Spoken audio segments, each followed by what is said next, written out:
Of all the sea's creatures, none have influenced our thinking more than the great whales. Against a backdrop of increasing environmental concern and their own brush with near extinction, the largest of the whale species have become larger-than-life symbols of numerous campaigns to protect the environment.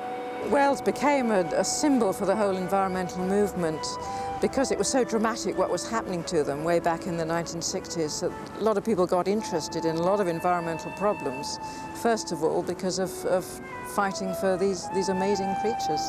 The direction of policy on commercial whaling, it's informed by both scientific management and by public opinion. The fact is that the government is answerable to the electorate.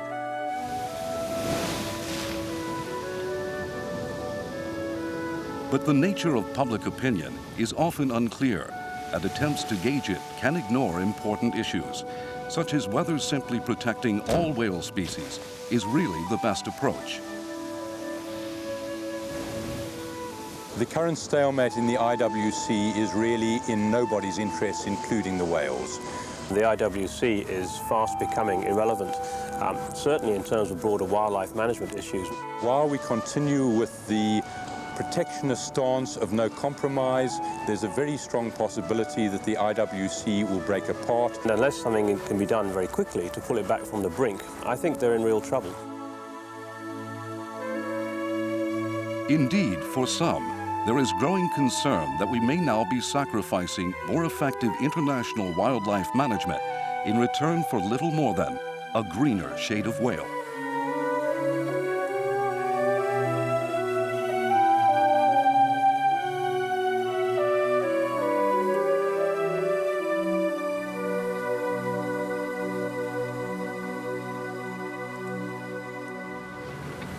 Since the 1972 United Nations Conference on the Environment in Stockholm, where the United States proposed a 10-year ban on whale hunts, the most publicly followed environmental debates often have focused upon the great whales. Through films, books, and public campaigns, whales have gradually taken on a very special status, leaving many convinced of the need for these creatures never again to be hunted. Whales have become our environmental symbol for saving the world. Yeah! Those of us who have seen whales eye to eye have found or believe that they are persons, and therefore we have a greater family of life on Earth, that we are not alone. I think it is wrong to kill whales because, I don't know, there's not many of them left. I don't know why they want to kill them. And they're lovely. To me, killing anything is wicked. Yeah. There's alternatives to eating whale meat. People don't need it. My opinion of whaling is it's a very sad story and it should cease. It's cruel. But for some, whales, in spite of their size, are basically no different to the many other animals we consume as food. If it's part of their traditional culture and they're not taking too many whales, then I don't have a big problem with it. I think anything in moderation is all right. You know, okay. Fishing and hunting of animals. I mean, we all eat meat, eat whale meat. Sure. No, I don't think it's wrong to hunt whales. It's no different eating a cow, isn't it, at the end of the day, like. The minke, a whale generally recognized as unendangered and traditionally hunted only for its meat, is now being taken in small numbers for food by Norway, and also by Japan under its scientific research program. For locally based whalers in these and other countries, small takes of whales for food and research are no different to the many other mammals killed each year for similar reasons.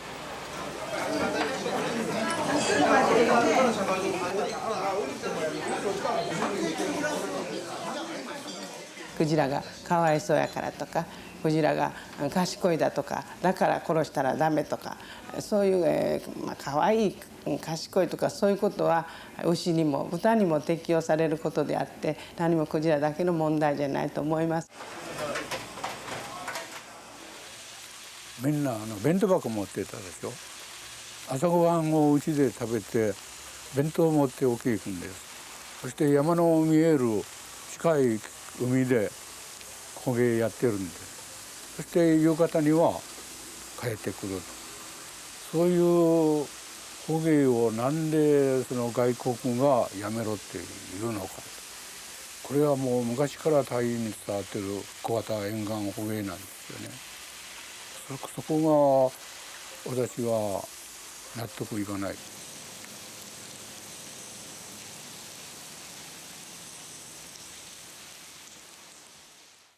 The organization responsible for the future of whales and whaling is the International Whaling Commission. But the future of the IWC has become increasingly uncertain since it voted in 1982 to adopt a moratorium on commercial hunting.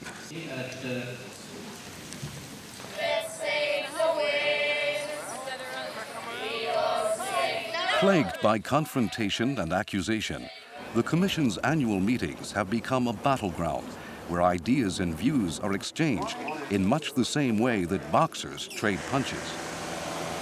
The Whaling Commission has been in a state of not regulating commercial whaling ever since it passed the moratorium. Whaling is going on a more or less commercial basis. Norway is catching whales, Japan is catching whales for research purposes. Both of those are completely legal and permitted activities, but they're not under international control.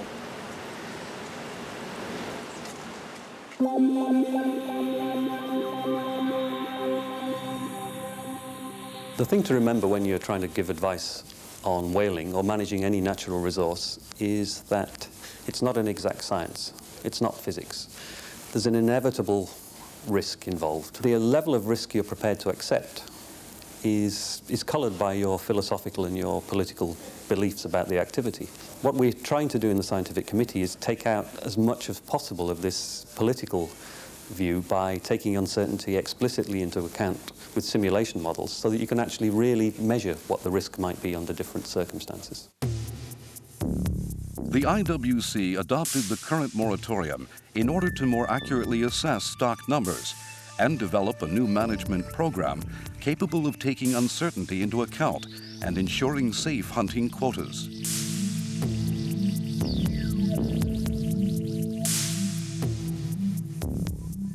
After almost a decade of work, the scientific committee chose a system created by British scientist Justin Cook, which manages limited hunting of baleen whale populations on a species-by-species, stock-by-stock basis. This new system, known as the Revised Management Procedure, or RMP, takes account of uncertainty by allowing for errors of up to 50% in the sighting surveys used to estimate individual whale populations. The RMP also uses conservative estimates of reproduction within various stocks, plus past catch records, to calculate sustainable catch limits.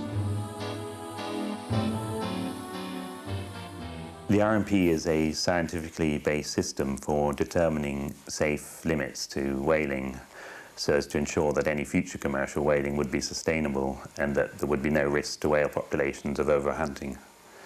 The RMP differs from previous attempts to manage whale stocks in several ways, one of which is it only makes use of data which we know are obtainable, and secondly it provides specific rules for determining what levels of catch are safe based on these data. So once the data are available, there's little need to discuss what level of catch would be safe. The revised management procedure is essentially a safe way to calculate catches. And the reason we can say it's safe is because we've used computer whales. It's much easier to wipe out computer whales without having a guilty conscience. And we simulate all the different kinds of scenarios that we can imagine to do with almost anything. Abundance estimates wrong, number of catches wrong, environmental conditions changing dramatically, disasters happening so the population falls by half in a single year. And we run the model and see if our way of calculating the catch limits is safe and will cope. The RMP is incredibly conservative by comparison with the way we manage the world's fish resources. Even in cases where we manage fish resources well, we are far less conservative than the RMP. If you applied the RMP standards to fisheries resources worldwide, there are very few, if any, well-managed fisheries that would survive with any catch being taken at all.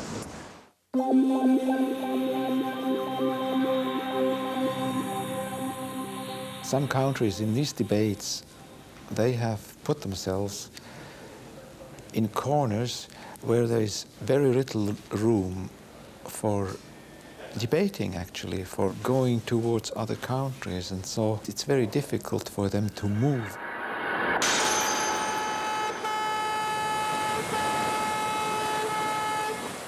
The battle to continue protecting all species of whales is most aggressively waged by animal rights and some environmental groups, in addition to a coalition of largely Western governments who see whale watching as the only acceptable use of these animals. Opposing the moratorium in the IWC is a minority of governments, most notably Japan, Norway, and Iceland, who strongly support a limited return to whaling under IWC control.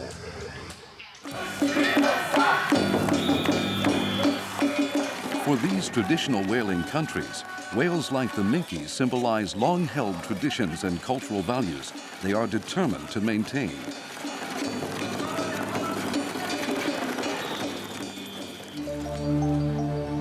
To date, the work of the Scientific Committee on the Comprehensive Assessment and the RMP is yet to be put into practice. This ongoing delay is the result of wide divisions within the IWC over what the goals of whale management should be under the broader political control of the revised management scheme. I think the revised management scheme means different things to different people. For some people, they would take a rather, shall we say, superficial approach, that you just look at the number of whales that are caught, make sure that that doesn't exceed the regulated number, and so on. Other people have concerns for a much deeper analysis of what is going on, that there is no possibility of an illegally caught whale entering into the market chain, that the whales have been caught in as humane a manner as possible. Now, not everybody agrees that all these things should be built in. And of course, there is a suspicion on the part of the pro-whaling side of the argument that the people who are raising all kinds of difficulties and wanting all kinds of extra inspection are doing this just to delay the process and prevent it moving forward. My feeling is that if countries had a willingness to reach an agreement, it could be done over a 2-3 day meeting. The IWC has remained deadlocked over the moratorium for more than a decade, and despite media reports each year predicting a return to commercial whaling, there is little to suggest any compromise is likely concerning the revised management scheme and its various catch monitoring provisions. It's always anti-whaling side who come up with some kind of a new proposal, and almost always those proposals are either outside the scope of International Whaling Commission or has no scientific basis. So it's only natural for us cannot accept those proposals. Only reason we can think of is they are proposing those new proposals to delay the process. We don't accept that there have been delays in the discussions on the RMS. In fact, it was 1994 when the first proposals were put forward, and we've participated actively in the Commission, every one of the Commission's discussions on that topic since then. The charge that we have delayed its introduction is complete nonsense. Today we have good scientific evidence to the abundance of many whale stocks, especially minke whales in all oceans, and there is no scientific reason to keep the moratorium. It's quite clear within the IWC that there are two strong and very, very opposing camps. On the one hand, you have some nations who believe that you can catch whales sustainably, and I would suggest that the science is probably on their side. And they believe that for a whole range of cultural and traditional reasons, and perhaps economic reasons, they should be allowed to do so. On the other hand, however, we have a lot of nations, many of whom were traditionally whaling nations, but of course that's over 20 or 30 years ago. And they are taking a very strong political stand against whaling, because of course there's no political mileage in doing anything otherwise.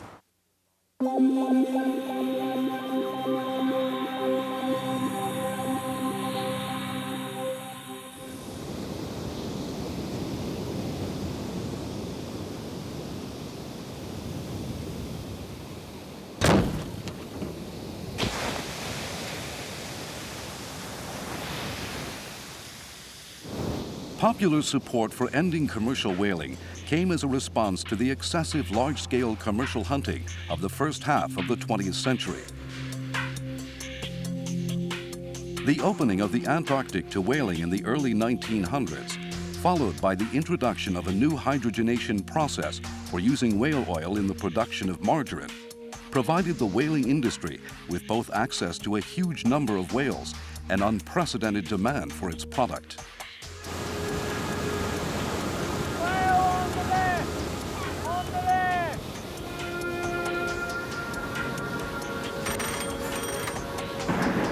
By the late 1930s, demand for whale oil had taken its toll. The major whaling nations, Great Britain, Norway, Japan, Germany, and to a lesser extent the United States, South Africa, and the Soviet Union, had depleted right, humpback, and blue whale populations around the globe. More and better regulation of whaling, however, was still many years away. There was a limit initially on how much whaling could take place from the land. There was a limited amount of land. And so in the 1920s, the Norwegians came up with the idea of having floating factory ships where the whale was taken on board the big factory ship, cut up and the oil processed out. And so there was a great opportunity for many companies to send down whaling fleets to get as much oil as they could.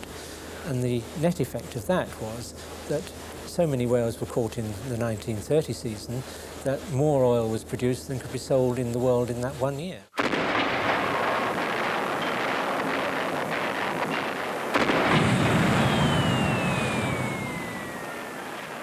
World War II crippled many industries, and whaling was no exception. Some whaling did continue in the Antarctic and off South Africa, but it greatly reduced levels. Many ships and floating factories were either converted for military service or destroyed by enemy raids. But this short respite was not enough to prepare the already heavily taxed stocks for the onslaught that was to occur after the end of the war.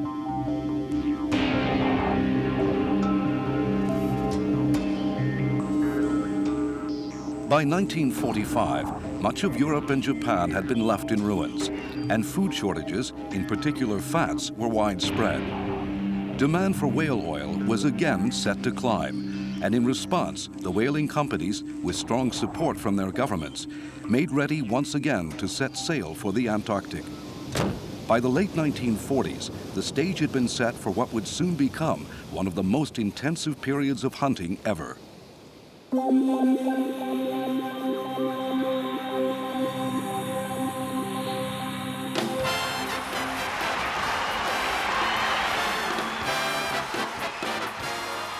In the post-war years, the clearly demonstrated economic muscle of the United States had made it a major force in international affairs. The Americans were instrumental in creating a number of international treaties and regimes, including plans to reform whaling regulation. A 1946 conference in Washington modified earlier international agreements on whaling and continued earlier established bans on humpbacks, right whales, and mothers with calves. Known as the International Convention for the Regulation of Whaling, this new agreement became the founding treaty for the International Whaling Commission.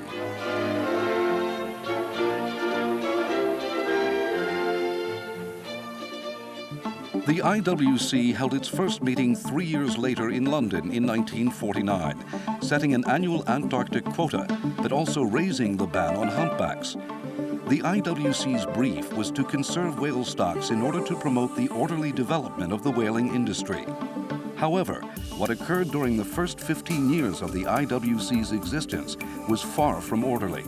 And it was during this time that the greatest damage to stocks was inflicted by the 5 Antarctic nations: the Soviet Union, Great Britain, Japan, the Netherlands, and Norway. Japan was brought in by the United States occupation forces because they wanted protein. The Norwegians and the British wanted oil. No one could control the Soviet Union, and they decided to get in on the business. And the Netherlands came in a small way because they were interested in the oil business as well. So we had 5 countries, and they operated under what the IWC could grant, which was a total quota. It made no sense economically to harvest whales with low quotas because the cost of fishing for whales was very high. That means that they had to fight for shares.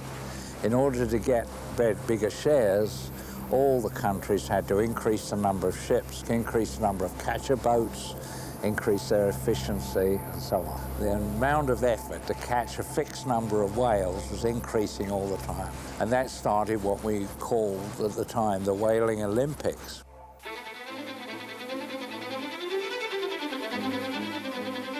The main cause of the overhunting which led to the Whale Olympics was an excessively large quota, prompted by high demand, roller coaster-like whale oil prices, and the use of the now infamous blue whale unit as a means of measuring the number of whales taken.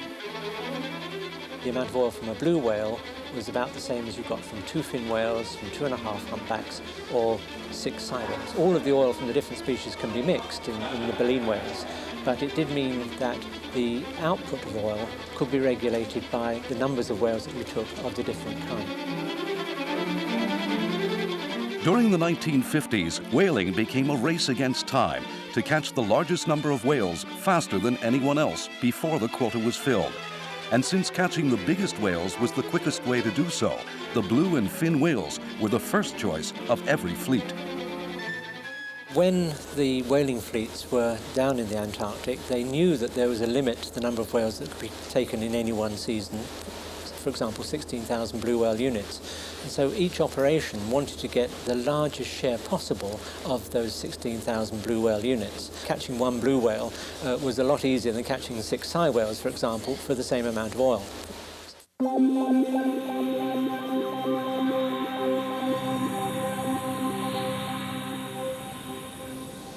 Faced with growing financial pressures from overinvestment and dwindling catches, the 5 whaling nations continued to avoid risking profits by agreeing to a lower quota, or even a system of national quotas, as had been proposed by Norway as early as 1956, in spite of dire warnings of overhunting from many in the scientific committee. In the 1950s, pretty well everybody agreed that the blue whales were declining very rapidly, but the fin whales, the next biggest whale, were the most important whale by then in the catches in the Antarctic. And there was a big controversy about whether they were also declining and how fast. Most scientists, particularly the British and Norwegians, thought they were declining quite fast. Others, the Dutch, the Japanese and the Russians, didn't really accept that argument, and they all emphasized the uncertainty in all this.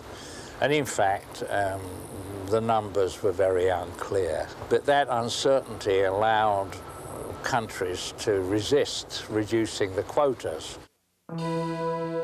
This tactic was used repeatedly by most of the Antarctic nations, in particular the Dutch delegation, which consistently opposed quota reductions throughout the 1950s until the Netherlands finally sold off its whaling interests to Japan in the mid-1960s. The Netherlands in those 1950s, early 60s period were very anxious with their one whaling operation to get as many whales as they could, as much profit as they could. And so they argued very often that in the absence of scientific knowledge, you should do what you think best. And they thought that catching more whales was best for them, and everybody else, of course, had to go along, because if one country decided to catch more, everybody needed to catch more in order to stay in place. A key figure in the use of uncertainty arguments to undermine warnings that fin whale numbers were dropping was Dutch biologist E.J. Schleiper. There was one Dutch scientist, Professor Schleiper, who was a very eminent whale biologist. I think he was mainly an anatomist, and he wrote a very good book on whales in the early 60s. It's not clear to me what he was actually up to. I don't know, and I wouldn't like to defame him in any way, but certainly the sort of stories that I heard when I first came into it, which was in the early 60s, was that something funny was going on. However, by the time I was involved, there was a thing called the Committee of Three that was appointed, and they were looking at the data as best as it can be produced, and it was quite clear that things like fin whales and blue whales were going down very quickly. The appointment of 3 scientists from outside the IWC, Sidney Holt, K. Radway Allen, and Douglas Chapman, who became known as the 3 Wise Men, was a turning point for the IWC and its treatment of scientific advice. By using population models and statistical analysis methods recently developed for fisheries management, Holt, Allen, and Chapman, with the help of fellow scientist John Gullen, were able to provide compelling evidence that the Antarctic stocks of fin, humpback, and in particular blue whales were indeed in accelerated decline. Part of the package deal was the scientific advice would be acted upon, even if it was not very nice to hear. And secondly, that the Commission would try to make whaling sustainable, which they had not ever confronted before.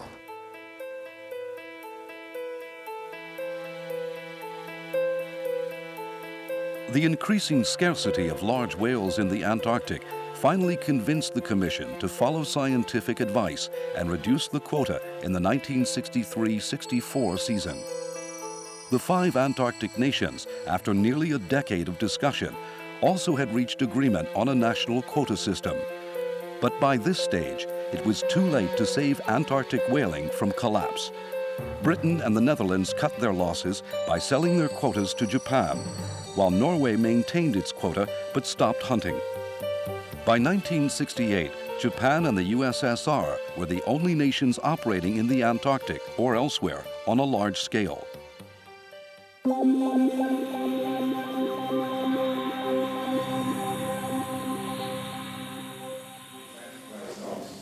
Following the collapse of the Antarctic stocks and the withdrawal of all but 2 of the major whaling nations from the industry, Japan and the USSR, the Scientific Committee was able to play a more influential role.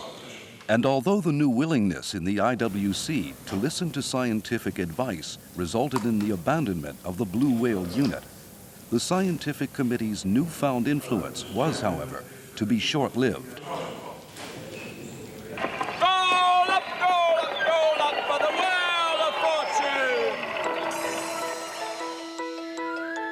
Radical changes in the Commission's direction and purpose, inspired by the past excesses of the whaling industry and the growing influence of environmental groups, were now on the IWC agenda. A new chapter in the IWC's struggle to regulate whaling was about to begin. In addition to the World Wildlife Fund, which first began attending IWC meetings in the late 1960s, Greenpeace was one of the first environmental groups to publicize the plight of the great whales. Many Western governments soon came under strong international and domestic pressure to push, on the basis of continuing uncertainty in the scientific data, for the complete protection of all species, a proposal which went against the advice of many in the Scientific Committee. I'm pretty sure the Scientific Committee either had a consensus or there was a majority saying a blanket moratorium was not scientifically justifiable. That this was, to some extent, a return to providing advice, not on species by species or stock by stock, but on whales in general. And most scientists, I'm pretty sure by then, would have said that was not the appropriate way to go. The majority of them wanted to regulate whaling in a sustainable way, in a fashion that would allow catching, if it was to take place, not to result in overexploitation. But there were some scientists who took a more, what should we say, political view, that they saw the only way to achieve this objective of not causing further depletion was to have a total ban on whaling. That was not a scientific judgment in just those terms, but it was a very practical way of achieving the objective of stopping the overexploitation of stocks. By the early 1980s, the high-profile anti-whaling campaigns of groups like Greenpeace and the World Wildlife Fund had been highly successful in giving the whaling debate an emotional dimension that many governments found difficult to ignore. At the 1980 meeting, there was a proposal for a moratorium on sperm whales. There was no recommendation from the Scientific Committee that this measure was required for conservation reasons, so Canada voted against the proposal. Canada was the only non-whaling country to do so, and the proposal lost by 1 vote. Subsequently, outside of the meeting, one of the protest groups burnt a Canadian flag, and our Minister of Foreign Affairs saw this on television when he was traveling outside the country. So he and our minister, the Minister of Fisheries, asked for a review of Canada's policy. And one of the options of that policy review was, since Canada was no longer a whaling country, one of the options was to simply withdraw from the Commission. And this is the option that the politicians chose. With only Japan and the Soviet Union continuing large-scale whaling, and the other remaining whaling nations maintaining only small, locally based operations, interest in hunting among IWC members was, by the late 1970s, becoming increasingly limited. The whaling nation's fast-shrinking majority would soon be overwhelmed by a steady flow of new and mostly anti-whaling members into the Commission. Many of these governments had been encouraged by the U.S. and some non-government organizations to join the IWC and support the moratorium.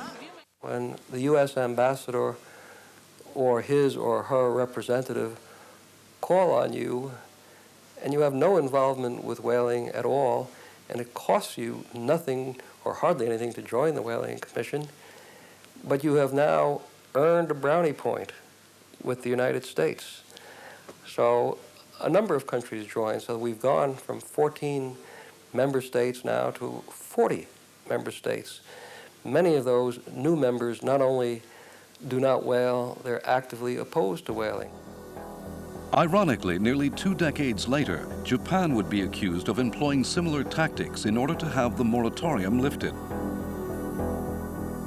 In 1982, the sea change in the Commission's membership gave whaling opponents the 3/4 majority they needed for the moratorium's adoption, and also effective control over IWC policy.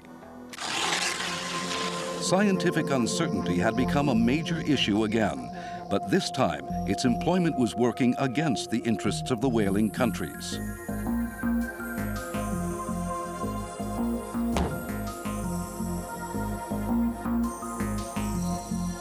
The moratorium came into effect from the 1985-86 season.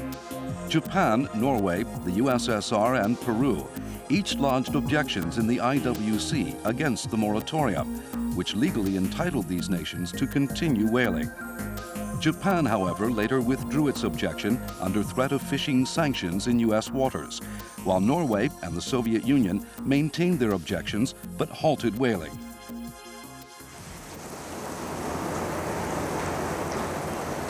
By the end of the 1980s, the battle to stop commercial hunting had been won.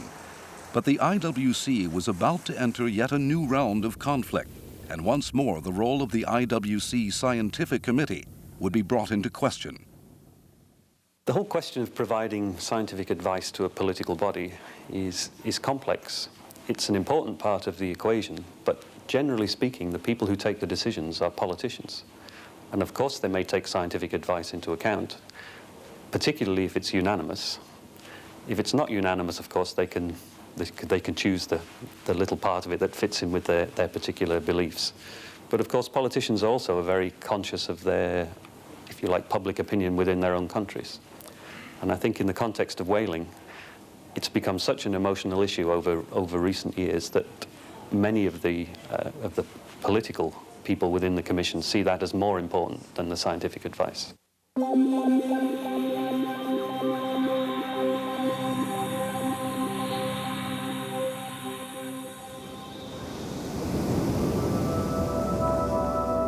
With commercial whaling at an end, attention was now focused on the Scientific Committee's efforts to develop a more effective and risk-averse management procedure, as had been agreed as the basis of the moratorium. The revised management procedure became the centerpiece of the Scientific Committee's quest for an effective way to regulate hunting. But by the time of its completion in 1993, the political environment of the IWC had changed to the point where the original arguments for the moratorium's adoption appeared increasingly irrelevant. It is true that this is a body for regulated harvesting, commercial take of whales. And it is true also that our goals in relation to whales are principally conservation. So you can argue that there is a disconnect there. On the other hand, the moratorium on commercial whaling through this body has been useful for conservation objectives. You know, without it, many species of whales would have been totally lost. The moratorium was argued for in the Commission in a very different way than it is today.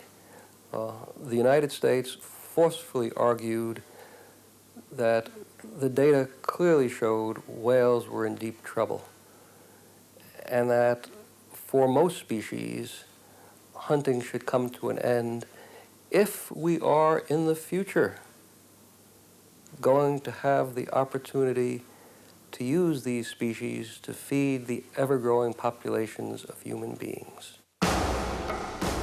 Tensions in the IWC by the 1990s had grown to the point where fears of the Commission breaking up suddenly became very real.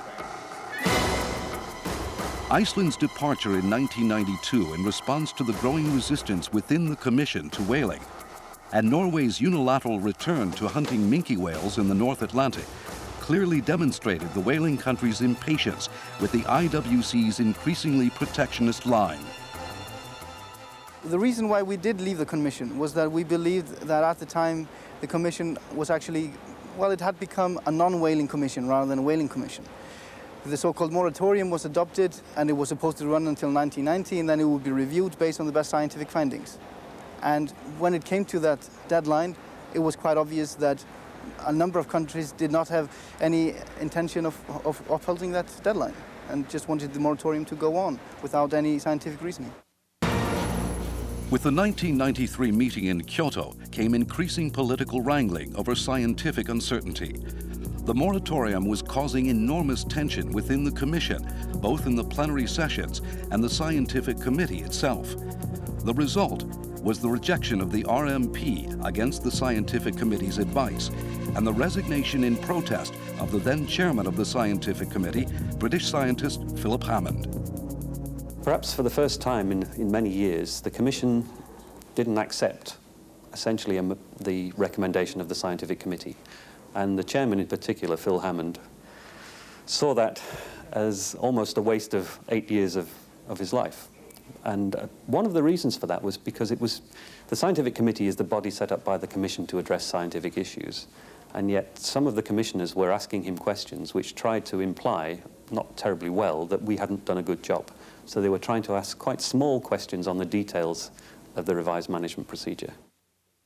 And I think, I can't speak for Phil, but I think Phil decided to resign as chairman there as a way of saying the system is breaking down a little bit.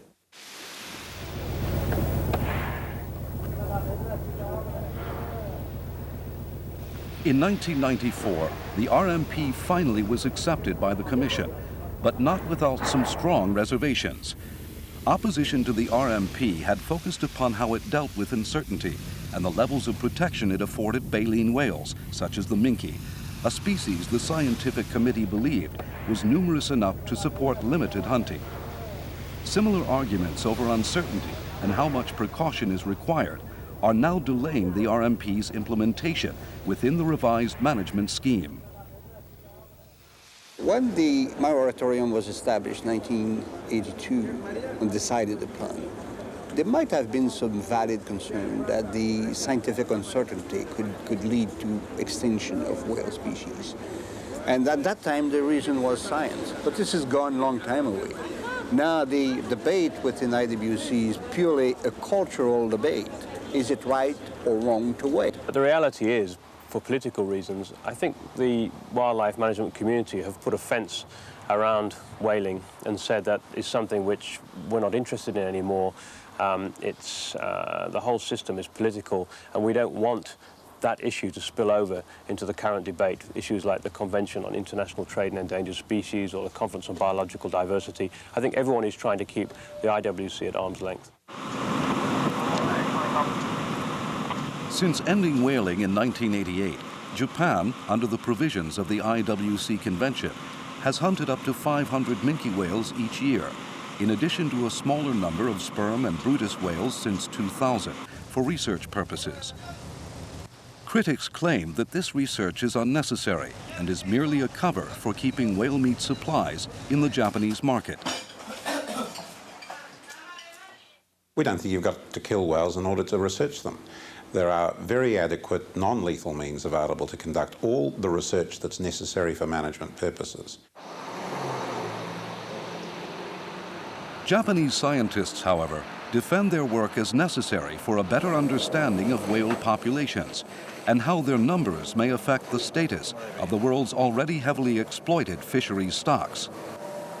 Japan scientists also point out that the species they are sampling from are not endangered by the research, and that they are required by the IWC's convention to process as far as possible all whales used in research. 殺さないで、調査する方法ももちろん必要ですけれども、それと同時に殺さなきゃならない調査があるということを認識していただきたいと思います。全体としては我々は、科学委員会で、委員によってですね、高く評価されているというふうに、考えております。If we're to make any progress in understanding the whale in its total environment, we do need to study the things like the amount of food that the individual animals eat, where they eat in terms of the migration routes, because the whales travel over half the world each year. There are enormously important but very big questions, both geographically and spatially. And so, yes, we do need to look at the whales, because there's no other way of finding out what is going on. But it's an enormous undertaking, and the Whaling Commission would have to cooperate with many other people. Can't do it on its own. The whole question of scientific whaling, where you kill animals for scientific research, is a major issue in the Commission at the moment. I don't think there's any doubt that some good scientific results are coming out of these programs. The fundamental question is, do these results justify killing animals? And that effectively is a philosophical, not a scientific question. Since the IWC's creation, the question of how and what kind of science should contribute to the management of whales has been colored by the politics of the times. Clearly, science does not operate in a vacuum, and its interpretation seems most dependent upon the political priorities of the governments concerned. With some of the governments with which I work closely, it's very clear that there's a schism even within the policy of one government. So on the one hand, you can have a delegation walking into a room and arguing vociferously for fishing rights in populations, fish populations which we know are actually under threat. But on the other hand, they'll walk into a room and they will try and defend the whale or whale populations which we know are not under threat. And clearly, I hesitate to say double standards, but it's quite clear that they are prepared to take different levels of precaution for different resources, depending in part on the nature of those resources. For mammals, elephants, whales, people are prepared to take much less risk. And also, of course, the political importance and the economical importance of those resources to the people concerned. The position taken by the US and some of its allies on other environmental issues does not always seem consistent with the arguments used to continue the moratorium. The precautionary approach used to delay a return to whaling has not translated into a similarly precautionary stance toward other environmental issues, such as global warming. And it is contradictions like these that have led to accusations of political opportunism concerning some countries' handling of the moratorium. Some of the anti-whaling countries are always talking about precautionary approach for the conservation of whales. But on the other hand, if they go to the global warming discussion, they talk about too much of a precautionary approach is actually not in their policy, or that's not the way to handle those issues. The United States of America is probably amongst the leading countries which transformed the principle of the precautionary principle in different ways, different form, depending on what is their interest of the day. And when it comes to saving the whales, of course, the precautionary principle takes a proportion which is absolutely out of the definition they will give to the same principle, where high economic interests are in play, such as when it comes to global warming and the pollution of the atmosphere.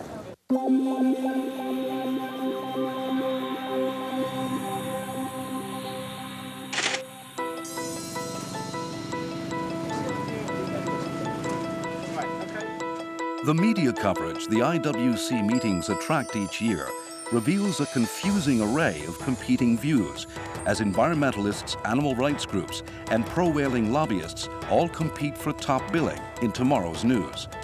And while few would doubt the important role many such groups have played in the creation of better regulation, there is growing concern that governments are allowing some groups to push the pendulum too far.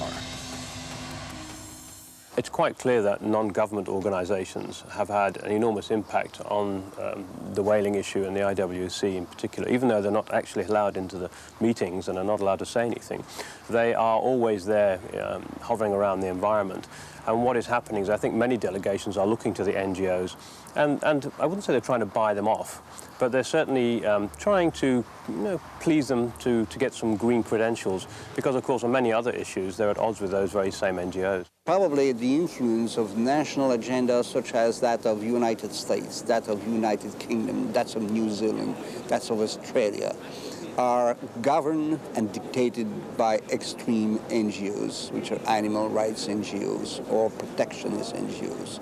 And their fundraising activities become national policies, which means that it has a very negative effect on the real management scheme that should be developed either for whales within IWC or for whales and other species within the CITES Convention. Political aspects, even emotional aspects, have come in more and more. There is a position by delegations or by governments that whales should not be hunted at all. And of course, in the extreme form, these governments are not even able to discuss any regulations on whaling anymore, which makes it, of course, rather difficult, because basically this body should regulate whaling. That's what it's all about.